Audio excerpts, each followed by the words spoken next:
जी है चंद सांसे या नबी तशरीफ ले आओ कि रस्ता तक रही है आपका बीमार की चौखट। दुनिया के हुसूल के लिए यार अपनों से रिश्ते न तोड़ो। एक दिन एक एक करके जनाजे उठेंगे और भरे भरे घर खाली हो जाते हैं। जिन बैठकों में कभी लोगों को बैठने जगह नहीं मिलती थी, आज उन जगहों पर परिंदे भी बैठने नहीं आते हैं, इसलिए कि परिंदों के भी बसेरे वही हुआ करते हैं जहां इंसानों की बैठक होती है। दौर बदले हैं साहिब, अपनों की कदर कर लो। और फिर रह गई बात माँ बाप के रिश्ते की, तो बड़ा हसास रिश्ता है, इतना हसास रिश्ता।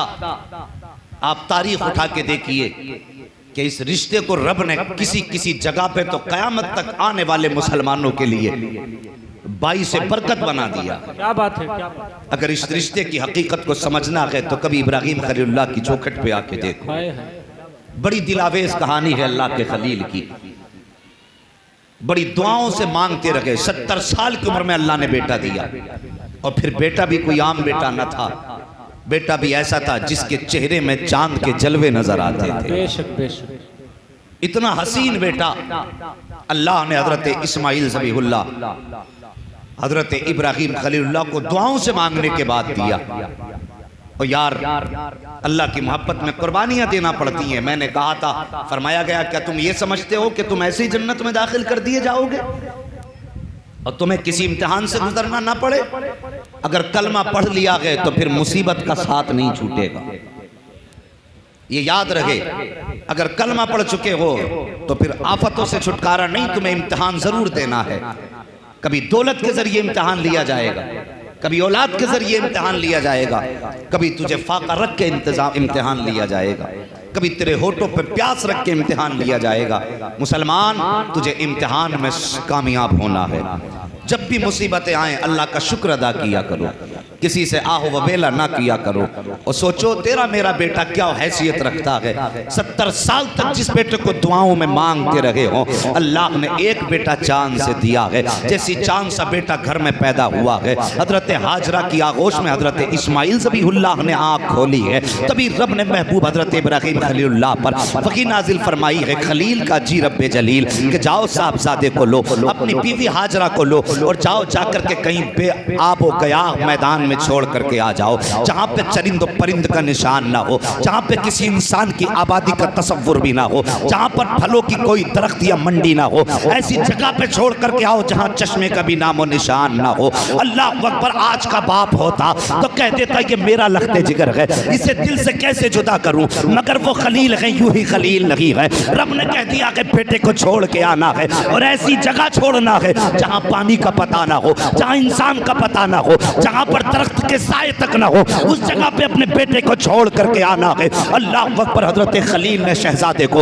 अपनी बीवी को सवारी पे सवार किया है और लेकर के आए हैं उस जगह पे जहाँ आज काबा मौजूद है। उस जगह पर ला करके जब बच्चों को उतारा है, थोड़ी सी खजूरें हैं, थोड़ा सा पानी है, बीवी को भी वहीं छोड़ा है, बच्चे को भी उतार दिया है और उसके बाद छोड़ करके ना कोई खैरियत की बात की है, ना कोई आने की बात की है। अल्लाह अकबर, छोड़ करके चलने लगे हैं। क्या कोई मजाक बात थी कि जिस बेटे को 70 साल मांगते रहे हो उसको अचानक छोड़ के जाना पड़ जाए, और वो भी ऐसी जगह पर जहाँ पे कोई पुरसाने हाल ना हो। कितना अजीम मंजर था ये। अल्लाह अकबर, हामिलीन अर्श तड़प गए थे जब एक बाप बेटे को ऐसे मैदान में छोड़ के जा रहा है, जहाँ पर चंद खजूरों के सिवा कोई चारा नहीं है, जहाँ पर चंद घूंट पानी के अलावा पानी का इंतजाम नहीं है। जब छोड़ के चलने लगे हैं, हजरत हाजरा ने तोड़ी आवाज दी, अल्लाह के खलील जरा ठहरिए तो सही, क्यों छोड़ के जा रहे हो? यहाँ पे कोई पानी का इंतजाम नहीं है, यहाँ पे किसी दरख्त का इंतजाम नहीं है, ये बेआबो गयाह जंगल है,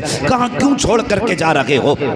किसके सहारे छोड़ करके जा रहे हो? आपने इतनी बात कही, अल्लाह के खलील ने कोई जवाब न दिया। फिर दौड़ करके हजरत इब्राहिम का दामन पकड़ा और पकड़ने के बाद कहा था, मेरे सरताज जरा ये तो बताते जाओ, यहाँ छोड़ के क्यों जा रहे हो? अपनी मर्जी से छोड़ के जा रहे हो या रब के कहने पे छोड़ के जा रहे हो? ऐसी इतनी बात कही थी। अल्लाह के खलील ने अपनी बीवी की तरफ देखा और देखने के बाद कहा था मेरी शरीक हयात कोई ऐसी मिसाल देखी हो तो बताओ। अगर किसी को 70 साल की उम्र में दुआओं से मांगने के बाद बेटा मिला हो और वो बेटा भी चांद से ज्यादा हसीन हो तो फिर बताओ तो सही, किसी बाप ने ऐसे बेटे को बेआबे गया जंगल में कभी छोड़ा हो तो बताओ। का कभी नहीं छोड़ा। का बताइए तो सही, फिर क्यों छोड़ के जा रहे हो? अपनी मर्जी से छोड़ रहे हो या रब के कहने पे छोड़ रहे हो? तब अल्लाह के खलील ने कहा था मेरी ज़ौजा, मेरी शरीक हयात, मेरे रंजो गम की साथी जो मेरे साथ रो रो करके दुआएं मांगती रखी है, ए मेरी शरीक हयात, मैं अपनी मर्जी से छोड़ के नहीं जा रहा हूँ बल्कि रब के कहने पे छोड़ के जा रहा हूँ, उसकी मर्जी से छोड़ के जा रहा हूँ। जैसी इतनी बात अल्लाह के खलील ने कही थी, हजरत हाजरा ने कहा था ओ खलील ठहर जाइए। का किस लिए? का जो खजूरें दी गई ने भी साथ लेकर के चले जाओ, जो पानी दिया गई ये भी साथ लेकर के चले जाओ। का किस लिए? का जब रब की मर्जी से छोड़ के जा रहे हो तो जिस रब ने हमें छोड़ने का हुक्म दिया है फिर हमें पानी की जरूरत नहीं है। जो 70 साल की उम्र में हमें बेटा दे सकता है वही रब हमें खाना भी खिला सकता है, पानी भी पिला। क्या बात है, सुभान अल्लाह। नारे तकबीर, नारे तकबीर, नारे रिसालत, मसलके आला हजरत उलमाए अहले सुन्नत मुफ्ती अहमद साहब क़िबला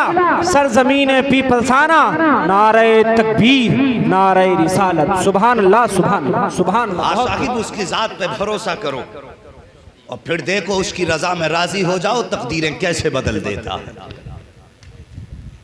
मेहरबानी करो, ये तारीख रकम हुई, बाप ने जिगर के टुकड़े को रब की मर्जी से छोड़ दिया। आज बंदा देवबंदियों में शादी करता है, अगर कह दिया जाए भाई इनसे रिश्ता न रखो तो सीधी बात कहता क्या करें, बेटी जो दे बैठे, बेटी जो लाए बैठे। ओ यार तू लाया और दी तूने बाद में है, पहले सोच लेना चाहिए था।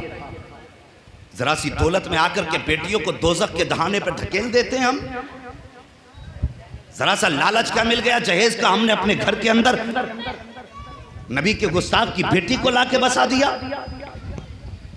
और यार मसला के आला हजरत ये है, अगर नबी से वफा करते हो तो ऐलान कर दो जो नबी का नहीं हो सकता वो हमारा नहीं हो सकता। क्या बात, क्या बात। चाहे वो हमारा सगा भाई क्यों ना हो, हमारा सगा बेटा क्यों ना हो।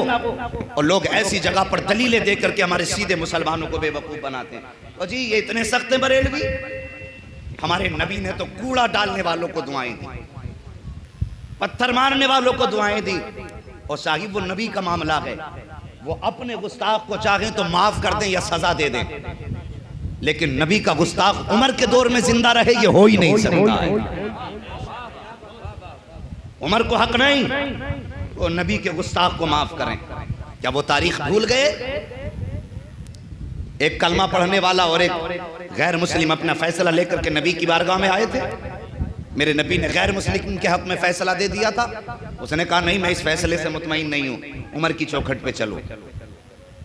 हजरत उमर के दरवाजे पे पहुंचे, जाके उसने गैर मुस्लिम ने कह दिया अभी तुम्हारे नबी के दरबार से आ रहे हैं, फैसला तो हो चुका है। तवज्जो है ना? थके तो नहीं हो जी, ये कूलर अपनी तरफ कर दो लेकिन बोल दो जरा सुभान अल्लाह, सुभान अल्लाह, सुभान अल्लाह। वो कहने लगा कि साहब नबी ने तो फैसला कर दिया है लेकिन ये नहीं मान रहा। कहा किसके हक में? कहा फैसला मेरे हक में हुआ। फरमाया जरा ठहरो। अंदर गए, कोई सवाल ना किया, तलवार निकाल के लाए, सर तन से जुदा कर दिया। पूरे शहर में शोर हो गया, अली ने कलमा पढ़ने वाले का कत्ल कर दिया, मुसलमान का कत्ल कर दिया। उमर ने, हजरत उमर को बुलाया गया, कहा तुमने कलमा पढ़ने वाले का कत्ल किया? कहते हैं हुजूर मैंने नबी के गुस्ताख का सर कलम किया। जो नबी का फैसला नहीं मानता फिर उमर का फैसला यह है कि उसका फैसला उमर की तलवार करे। क्या बात है, क्या अजीब माहौल बना रखा है कि नहीं। नबी के हालात ऐसे थे और नबी का ये था, आप तारीख उठा के पढ़िए। मेरे नबी की प्यारी ज़ौजा हजरत उम्मे हबीबा हैं जो हजरत अबू सुफियान की बेटी हैं। एक दिन नबी से मुलाकात की गजरत से अबू सुफियान ईमान लाने से पहले मुस्तफ़ा के मदीने आए, लोगों से मुस्तफ़ा का पता पूछा। किसी ने मुस्तफ़ा का जब पता बता दिया, पहुँचते पहुँचते पहुँचे, तलाश करते हुए नबी के घर पे पहुँचे। उनको ये ख्याल था कि मेरी बेटी तो नबी के निकाह में है। डायरेक्ट घर के अंदर गए, जैसी बेटी के सामने पहुँचे बेटी ने फ़ौरन चेहरा फेर लिया। अब जरा तवज्जो करना, ये वही बाप है जिसका अदब मेरे नबी ने सिखाया है कि तेरे माँ बाप तेरी दुनिया और आखिरत की भलाई है। तेरे माँ बाप, मेरे नबी ने फरमाया, तेरी दुनिया, तेरी जन्नत भी है, तेरी दोज़ख भी है। उन माँ बाप के बारे में जिनके बारे में नबी ने फरमाया था, इनको राजी कर लोगे तो रब राजी हो जाएगा, अगर ये रूठे तो रब नाराज हो जाएगा। अल्लाह अकबर, वो बाप आया है, उम्मे हबीबा नबी की बीवी हैं, और जैसी बाप को आते देखा है आपने चेहरा फेर लिया है। हजरत अबू सुफियान ये समझे शायद कि बेटी ने मुझे पहचाना नहीं है, रास्ता बदल के सामने से आए हैं। फिर उम्मे हबीबा ने चेहरा फेर लिया है। हजरत अबू सुफियान समझ रहे हैं शायद बेटी मुझे पहचान नहीं रही है। सामने देखा नबी का बिस्तर लगा हुआ था, चाहते थे कि बैठ जाएं। जैसी बैठने का इरादा किया है, अभी बैठना चाहते थे कि उम्मे हबीबा आगे बढ़ी हैं और बाप के नीचे से बिस्तर समेट दिया। जैसी बिस्तर समेटा है, अब अबू सुफियान से बर्दाश्त ना हो सका। कहते बेटी जरा बता तो सकी, क्या तूने मुझे पहचाना नहीं है? क्या मैं तेरा बाप नहीं हूँ? क्या तू मेरी बेटी नहीं है? उम्मे हबीबा कहती हैं हाँ ये बात सच है, मैं आपके जरिए दुनिया में आई हूँ, रिश्ते में आप मेरे बाप लगते हो। कहा बेटी बता तो सकी, फिर ये बिस्तर क्यों समेट दिया? तब उम्मे हबीबा ने कहा था, ए मेरे बाप, ये रसूल पाक का बिस्तर है और तू नापाक बाप है। नापाक बाप रसूल पाक के बिस्तर पे बैठे, ये उम्मे हबीबा की गैरत को गवारा हो ही नहीं सकता। है क्या बात है, क्या बात है, बहुत खूब, सुभान अल्लाह, सुभान अल्लाह। बात पे लालच में आ जाते, बेवकूफ समझते हैं दूसरों को।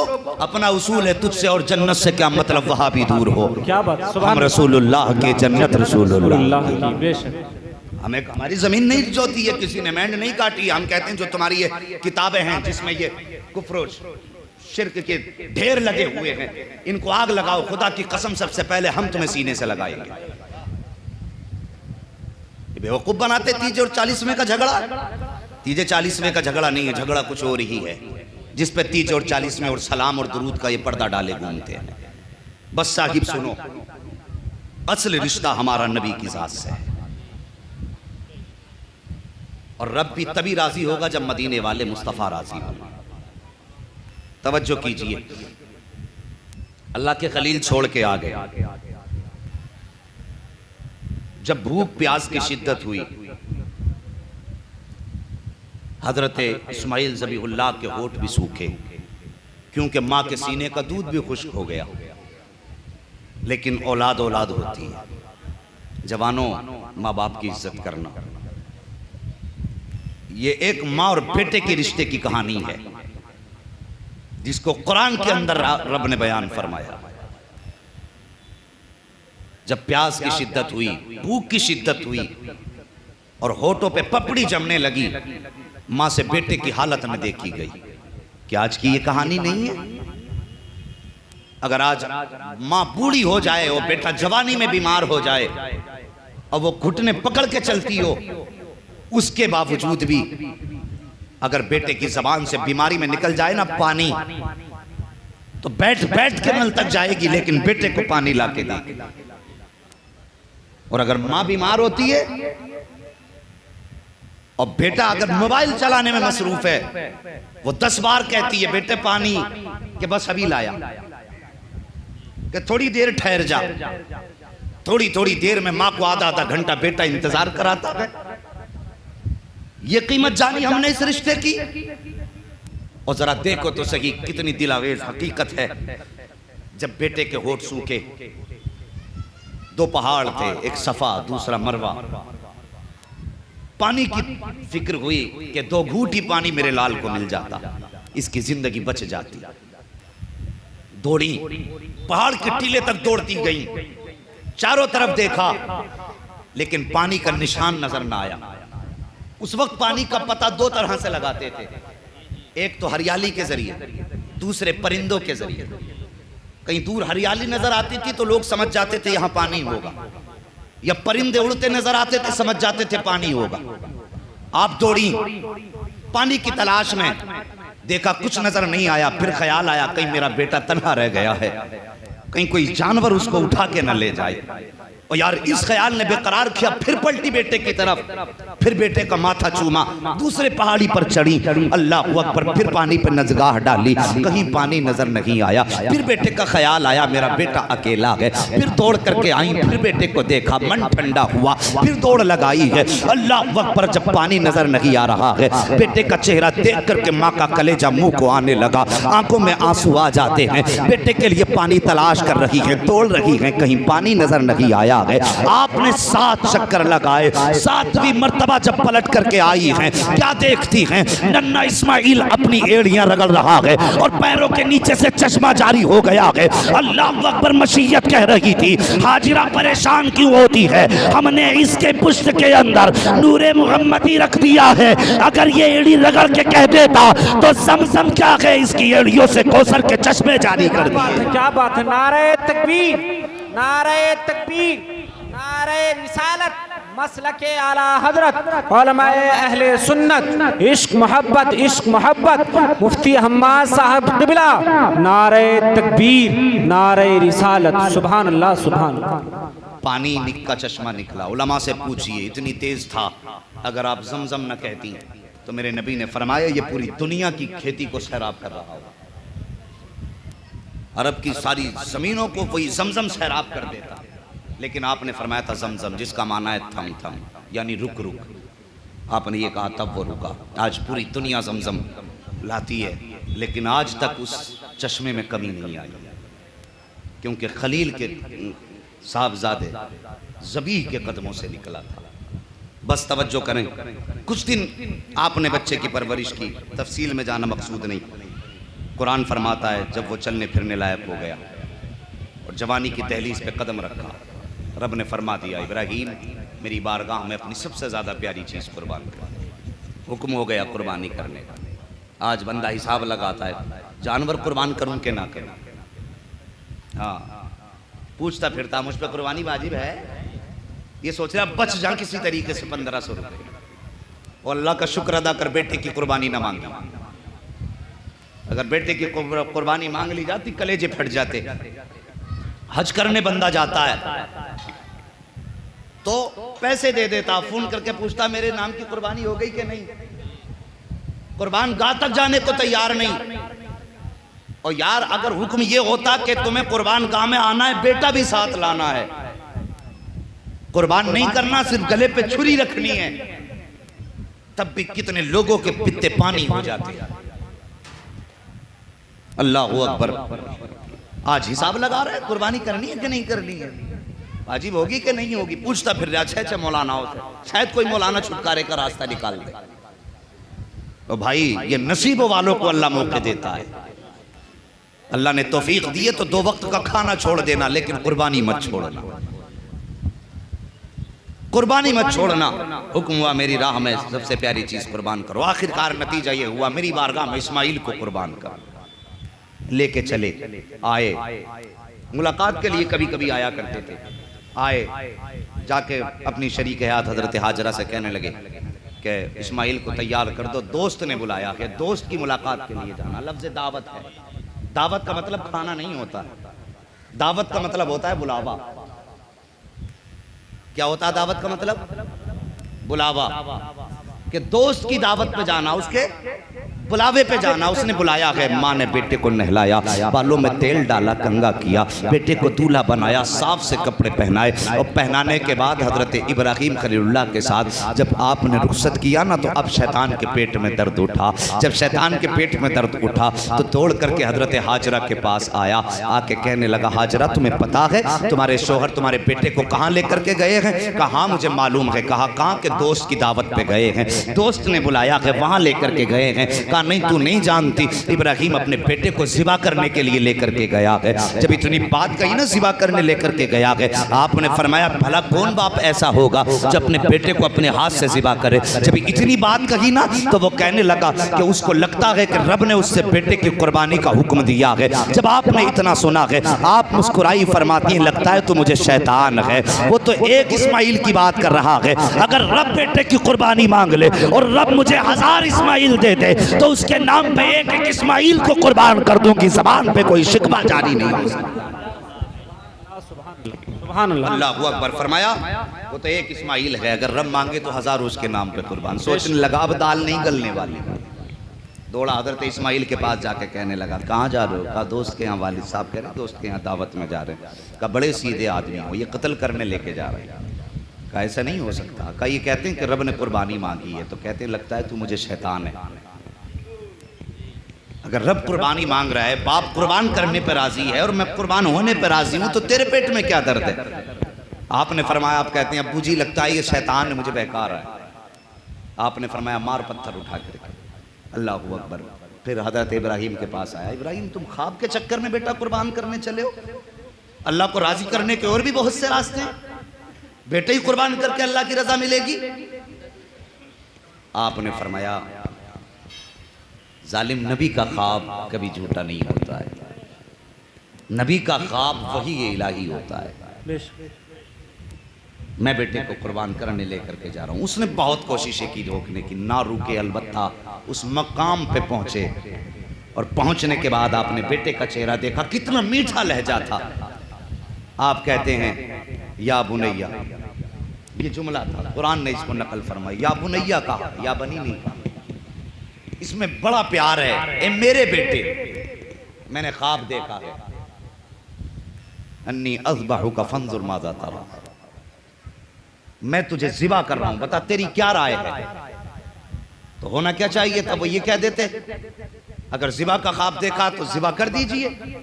लेकिन अब हजरत इब्राहिम खलीलुल्लाह के इस सवाल पे शहजादे का जवाब सुनो। फरमाते हैं या अबती फ़अल मा तुअमर सतजिदूनी इंशाअल्लाहु मिनस साबिरीन। ये फरमाया कि आप कहते हैं अब्बा जी जो करना है कर डालिए, जो हुक्म दिया कर डालिए, पूछने की जरूरत क्या है? बेटे को रस्सी से लपेटा, आंखों पे पट्टी बांधी और आपकी पेशानी जमीन पे रखी, छुरी हाथ में ली।